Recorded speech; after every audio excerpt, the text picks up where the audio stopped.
या आम डिजास्टर का उसमें कहीं नजर नहीं आता।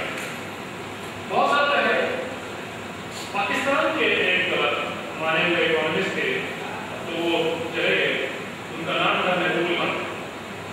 ह्यूमन डेवलपमेंट रिपोर्ट अगर यूनाइटेड नेशंस की आप लोगों ने देखी है तो ह्यूमन डेवलपमेंट रिपोर्ट के वो फाउंडर संपादक थे। और वो एक बार मुझे याद है कि वो मेरे पास आए, उनको मेरी किताब देखी थी, तो मैंने उनसे पूछा कि ये जो जीडीपी का रखड़ा है ये आपको जरा हमें समझा लीजिए क्या। उन्होंने ये कहा कि वो भी कैम्ब्रिज से येल से पढ़े हुए थे। जब वो एज ए यंगस्टर पाकिस्तान में वापस पहुंचे उस समय की सरकार ने 25 साल से ज्यादा हो गए, उस समय की सरकार ने उनको फाइनेंस मिनिस्टर कर दिया। जो आपकी बात पढ़ के आता है उसकी बात कर सकते हैं। फाइनेंस मिनिस्टर के टाइम पर उन्होंने कहा कि 5 साल में पाकिस्तान की जीडीपी, 25-30 साल पहले की बात है, पाकिस्तान की जीडीपी कंटिन्यूसली जो एवरेज ग्रोथ थी 5 साल की वो 7%। 7% I think you agree that remarkable economic growth, और वो भी इस कंडीशन में साउथ एशिया। तो उनको लगा जब इलेक्शन आई, उनको लगा कि भाई हमारी तो जीत सुनिश्चित है, क्योंकि 7% ग्रोथ, क्योंकि चाहे हमारे देशों में कुछ भी हो, कास्ट रिलीजन जो भी फैक्टर्स हो, अगर इकोनॉमिक ग्रोथ होती है सबकी तो रूलिंग पार्टी को बेनिफिट हो जाएगा, ये हम लोग ये मानते हैं। तो उनका कहना था कि जीडीपी हमारी बढ़ रही है तो हम तो श्योर पावर में है। लेकिन जब इलेक्शन हुई तो वो पार्टी खत्म होगी गैर। तो उन्होंने कहा, मैं आपसे शेयर कर रहा हूँ, उन्होंने कहा कि I was a rude shock in my life. मुझे पहली बार ये समझ आया कि GDP is not the touchstone. GDP बढ़ने से पॉवर्टी और गरीबी या भूख जो है वो कम नहीं, बल्कि उल्टा होना चाहिए। अगर आप भूख और पॉवर्टी को कम करते हैं तो आपकी जीडीपी बढ़ती है। लेकिन शायद उसको किसी ध्यान नहीं दिया, और वो जब यूएन से हट गए तो उन्होंने south Asia human development report बनानी शुरू की, जिसमें उनका बहुत ये फोकस रहा है कि उनका से बात शेयर की है, उस पर उनका बहुत दबाव है कि ऐसा होना चाहिए, लेकिन वो नहीं। हमारे देश में डेवलपमेंट जो है इस प्रकार से बड़ी हो गई है। अब हम इसको थोड़ा सा हट के देखते हैं एग्रीकल्चर के परिप्रेक्ष्य में। क्या एग्रीकल्चर भी इसका शिकार है? क्या जो आज देश में जो इनइक्वालिटी बढ़ती जा रही है उसका रिलेशनशिप इकोनॉमिक ग्रोथ से है? थोड़ा समझने की कोशिश करें। आपका प्रदेश, आपने कहा हम भी बहुत घूम जाते हैं आपके प्रदेश में। इस देश में जो लोग गाय पे काम करते हैं वो ये जानते हैं कि गाय वाकई हमारी माता कीमत है, इसको किसी और मिलाने के रूप में। लेकिन हमारे पूर्वज से उन्होंने कहा कि गाय हमारी माता है तो इसका मतलब वो बिल्कुल नहीं है। लेकिन आजादी के बाद सडनली ऐसा हुआ कि हमारी गाय की कमी हो गई, बेकार हो गई, इनएफिशिएंट, अनप्रोडक्टिव। गाय सड़कों पे घूमती है, यहाँ पे घूमती है, सिटी में भी घूमती है, चंडीगढ़ में। क्या हो गया कि आजादी के 50 साल 60 साल 65 साल बाद या उससे पहले भी आजादी के पीरियड के दौरान, तो उसके बाद का पीरियड के दौरान हमारी गाय बिल्कुल हमारे लिए एक तरह की कमी हो। कई बार इसका जवाब देखने की कोशिश की गई है। ये बताया जाता था, मेरे टीचर भी बताया करते थे, प्रोफेसर जो होते थे, कि गाय, देसी जो गाय है वो दूध नहीं है, इसलिए इसकी प्राथमिकता नहीं। लेकिन अगर आप इतिहास पढ़ें हमारा एग्रीकल्चर का तो उसमें ये बताया जाता है कि हमारे जो पूर्वज थे, जो राजा महाराजा थे, वो हमारी गाय की नस्लों पे कितना फख्र करते। हमारी देश में 30 नस्लें हैं गाय, जिसमें से गुजरात की गीर है, आपके रीजन की कांग्रेस की है, आंध्र प्रदेश और तमिलनाडु के रीजन की ऑलमोल है, पंजाब में आपने कहा साहिवाल है, हरियाणा में हरियाणवी की एक किस्म है। कहने का मतलब 30 अलग अलग नस्लें हैं भारत में, और हर जो नस्ल है वो लोकेशन स्पेसिफिक है, वो हर एरिया में उसका रोल है। राजस्थान जो आपका नेबरिंग स्टेट है, राजस्थान में गाय होती है खास बात कर, हालांकि नाम तो उसका एक गांव से आया है खास बात कर, लेकिन मैं उसको दूसरे तरीके से देखता हूँ। थार रेगिस्तान है, थार बात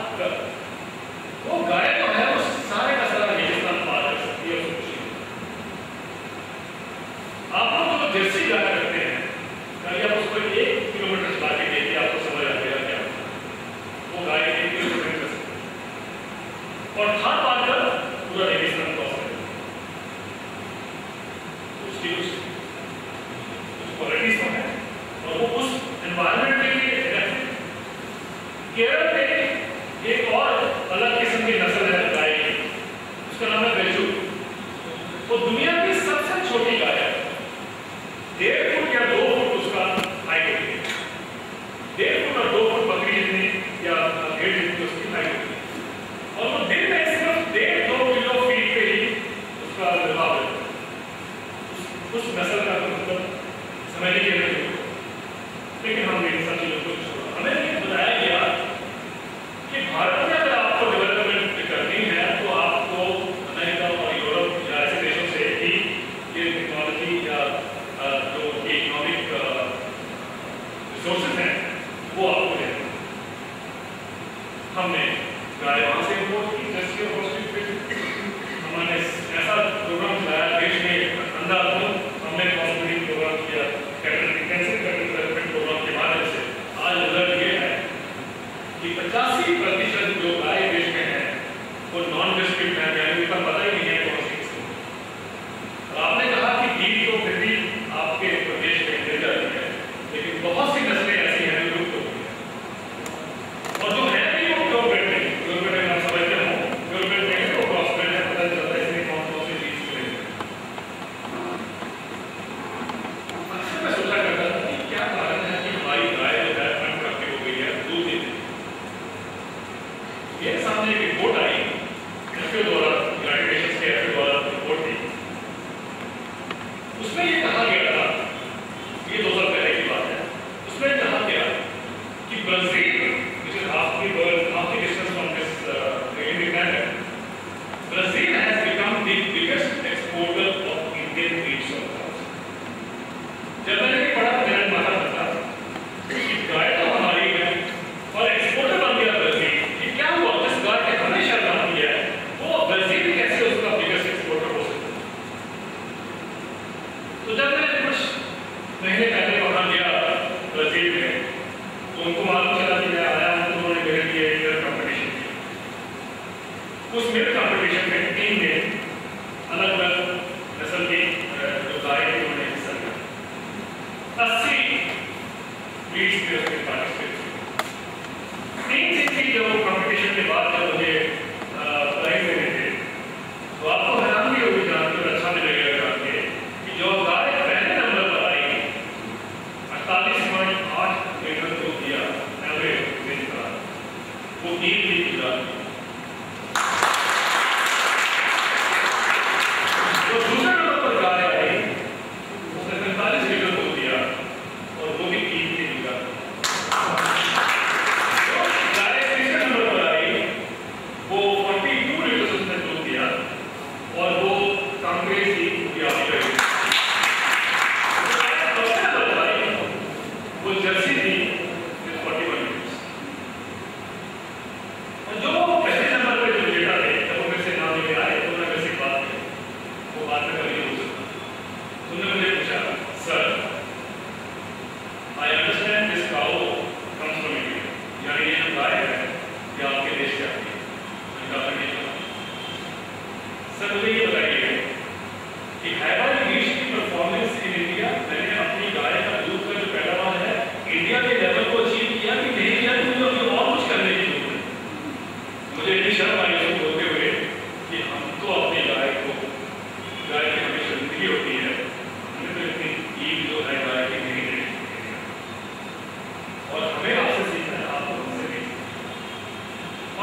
कहीं व्यवहार या कहीं और चल रही है, या नहीं संचित या सोचे समझे कार्यक्रम के माध्यम से ये चल रहा है।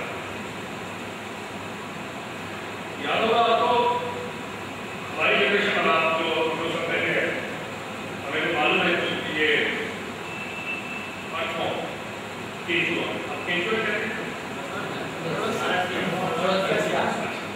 स्मार्टफोन जो है अभी हम लोगों को सबको याद है।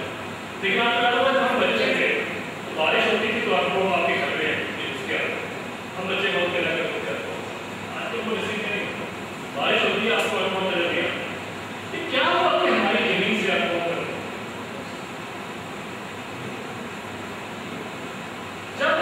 जब घर क्रांति शुरू हुई, मैं स्टूडेंट था, तो हमारी जमीन में स्मार्टफोन सभी से आया और smartphone is known as major season. वो जमीन में मिट्टी को ऊपर नीचे करता है। ये प्लेटफॉर्म अपनी लाइफ स्पैन में, भास्कर साहब कहते हैं, ये प्लेटफॉर्म अपनी लाइफ स्पैन में 6 टन मिट्टी को ऊपर नीचे करता है। तो वो देखिए, लेकिन जब हमने केमिकल फर्टिलाइजर डालने शुरू किए तो पहले जो लॉस हुआ, जो दिखता था हमसे, वो स्टोन था। मैंने कई बार अपने साइंटिस्टों को, प्रोफेसर जो हमारे होते थे, उनसे पूछा था कि सर क्या अल्फॉर्म भर गया, जैसे कुछ करना चाहिए, उन्होंने कहा चुप रहो, हमें पैदावार करनी है, तुम्हें केमिकल फर्टिलाइजर डालना।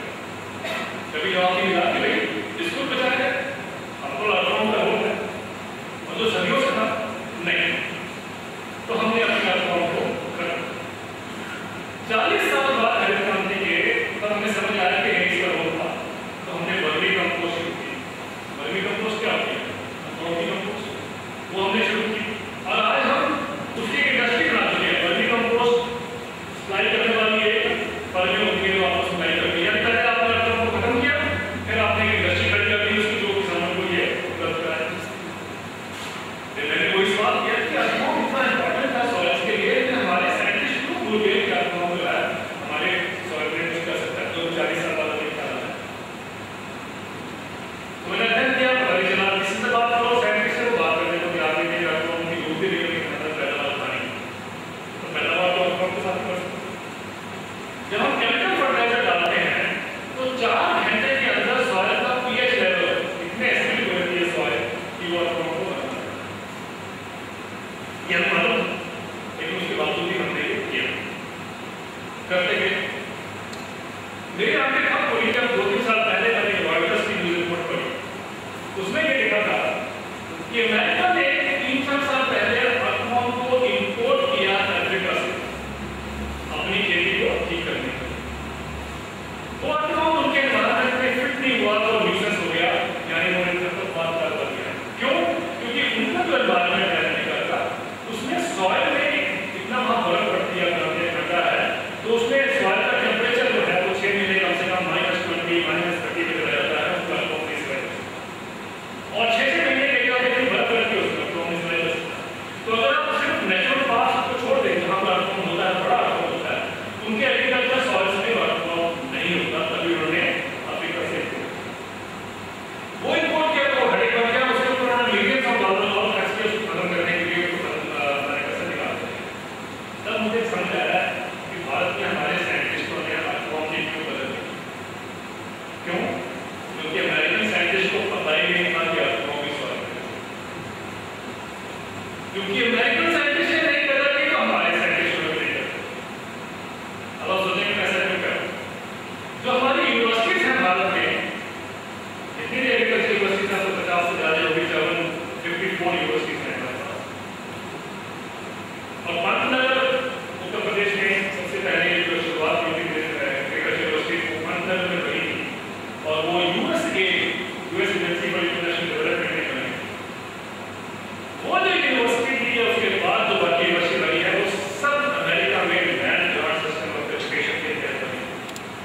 मतलब land grant system of education America में था, उसको हमने फॉलो किया, उन्होंने आके हमारे यहाँ यूनिवर्सिटी तो बिल्डिंग बनाना, ढांचा बनाना तो उन्होंने किया। उसके अलावा उन्होंने एक और काम किया कि हमें उन्होंने करिकुलम के साथ में किताबें भी कोई पढ़नी है आपको, आपके कोर्सेज भी कोई है, इकोनॉमी मानो, मतलब जो भी जिसके मेरे पढ़ाई। और हैरानी की बात है पाठक साहब कि मुझे याद है कि वो किताबें जो है वो भी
देखते हैं कि आपके कश्मीर में क्या इसका सोल्यूशन है या पंजाब के किधर आपने क्या सोल्यूशन है।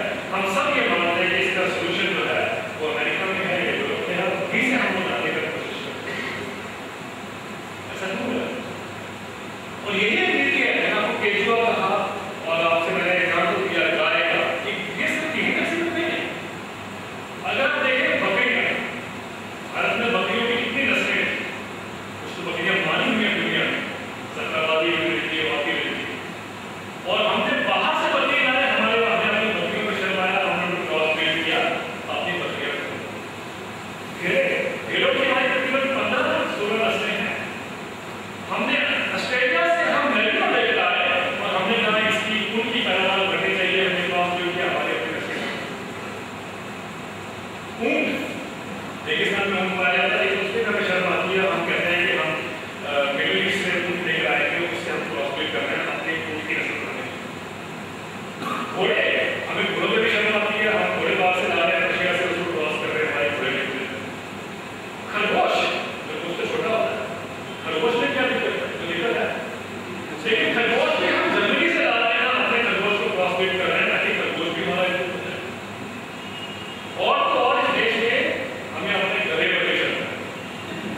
हम गधा भी बाहर से ला रहे हैं, इराक और ईरान से उनको लाके क्रॉस कर रहे हैं ताकि हमारे गधे भी ग्रो करते हैं। ये हमारी मानसिकता में है कि हमारे देश में कुछ भी अच्छा नहीं है, ये सब कुछ बाहर है और हम इसमें लगे हुए हैं, बाहर सोचन बोलने में लगे। और यही एक कारण है कि हमारी सारी खेती की जो तबाही आप देख रहे हैं, उसका मुद्दा कारण ये है कि हमने अपने पिछवाड़े में नहीं झांका, हमने अमेरिका की खेती को भी देखने की कोशिश की कि ये खेती कैसे हो। और उसका दर्द ये हुआ कि हमारे देश में, आप सब जानते हैं, अभी कृषि मंत्री ने किसी कहा था पार्लियामेंट में कि पिछले 15 साल में 2,90,493 किसान, 2,90,000 लोग से ज्यादा लोग मर जाए और किसी की आंख में डूब जाएंगे, कुछ तो गड़बड़ है। और उसके अलावा 40% किसान ऐसे हैं जो खेती छोड़ना चाहते हैं अगर उनको कोई विकल्प मिले। अब देखिए खेती बदलना और कोई बात है, कोई वजह है क्या आपको कि आपके ऐसी इकोनॉमिक पॉलिसी लाई गई है कि आप खेती से निकलिए, ये कोशिश हो रही है कि आप खेती से निकलिए तभी आपकी जीडीपी बढ़ेगी। जितनी देर आप ये बोझ रखेंगे आपकी इकोनॉमी को इसको बोझ ना है। अब हमें ये देखना है सोसाइटी की क्या ये रास्ता ठीक है कि गलत है कि हमें गाइड नहीं करना को फॉलो करना। मेरा मानना है कि हम सबको कहीं ना कहीं इस बात पे गौर करना पड़ेगा, सोचना पड़ेगा और अपने अपने स्तर पर जो हम कर सकते हैं वो करना पड़ेगा ताकि हम इस तरह वापस देश का जो सोच है उसको वापस लेके आए। और एक्सटर्नल रिपोर्ट्स यानी chemical fertiliser, pesticides, hybrid seeds, अगर आप ये खरीदोगे तो मैं आपसे पहले कहा कि आप खाद खरीदते हैं तो जीडीपी बढ़ती है, तो जब आप ये चीजें खरीदते हैं तभी जीडीपी। तो सरकार की कोशिश रहती है कि आप ये सब कुछ खरीदो तभी आपकी जीडीपी बढ़ेगी। एक बात। दूसरी बात है कि जब आप ये सारा कुछ खरीद कर जमीन में डालोगे, जमीन से आप पैदा करोगे, तो अगर जमीन की उपजाऊ शक्ति या जमीन की जो न्यूट्रिशनल वैल्यू है वो गड़बड़ाहट होती है तो आपकी भी होती है। किसी ने कहा था वी आर वर्किंग ईट, अगर हम गलत खाना खाएंगे तो हमारी सेहत पर उसका दुष्प्रभाव पड़ेगा। लेकिन अब कोशिश दुनिया की ये हो रही है कि ये जितना दुष्प्रभाव पड़े उतनी इकोनॉमिक ग्रोथ होगी। अब देखिए कैसे फूड एक बहुत बड़ी इंडस्ट्री है, उसमें फूड प्रोसेसिंग की कोका कोला मतलब